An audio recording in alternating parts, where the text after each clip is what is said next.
Salut à tous et bienvenue sur ma chaîne YouTube. Aujourd'hui, nous allons découvrir les syntaxes de base de MATLAB.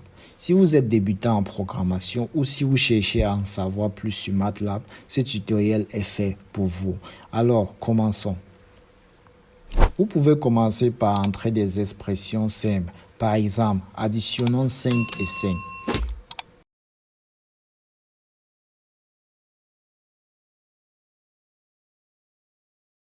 Lorsque vous appuyez sur Entrée, vous obtenez immédiatement le résultat 10.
MATLAB peut également calculer des puissances.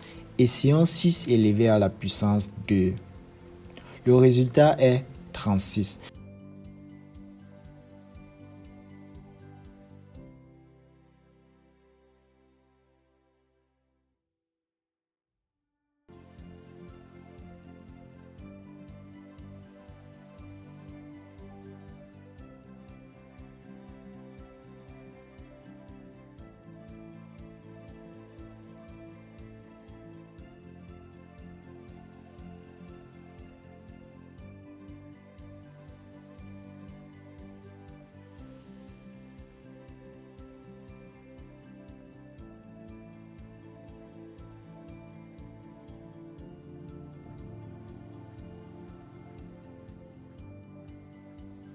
MATLAB est polyvalent et gère les nombres décimaux. Regardons un exemple.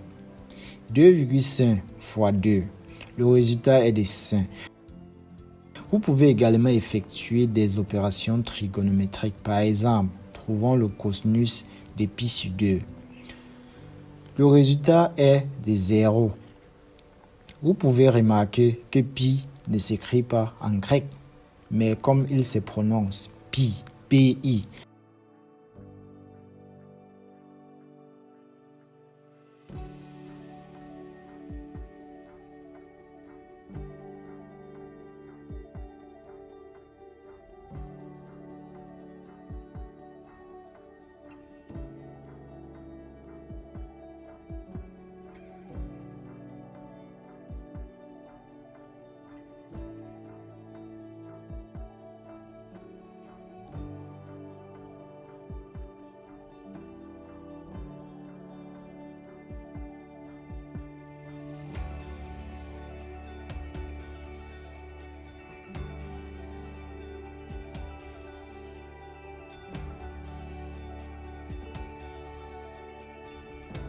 MATLAB peut gérer des situations particulières comme la division par 0.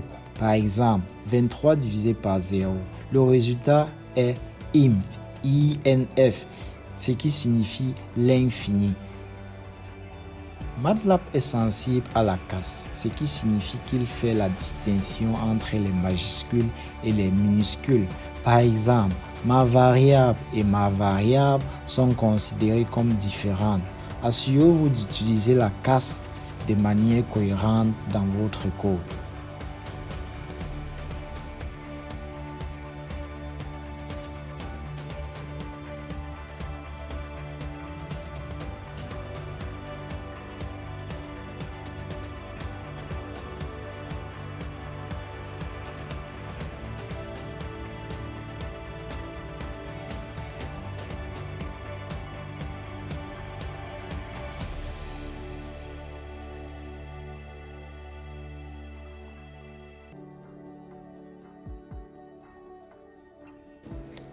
Les commentaires sont essentiels pour expliquer votre code. Vous pouvez ajouter un commentaire en utilisant les signes pourcentage. Par exemple, ceci est un commentaire.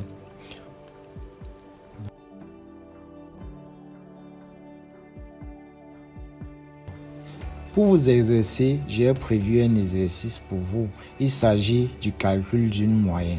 Alors, tout d'abord, créez 3 variables que vous appellerez nombre 1, 2 et 3.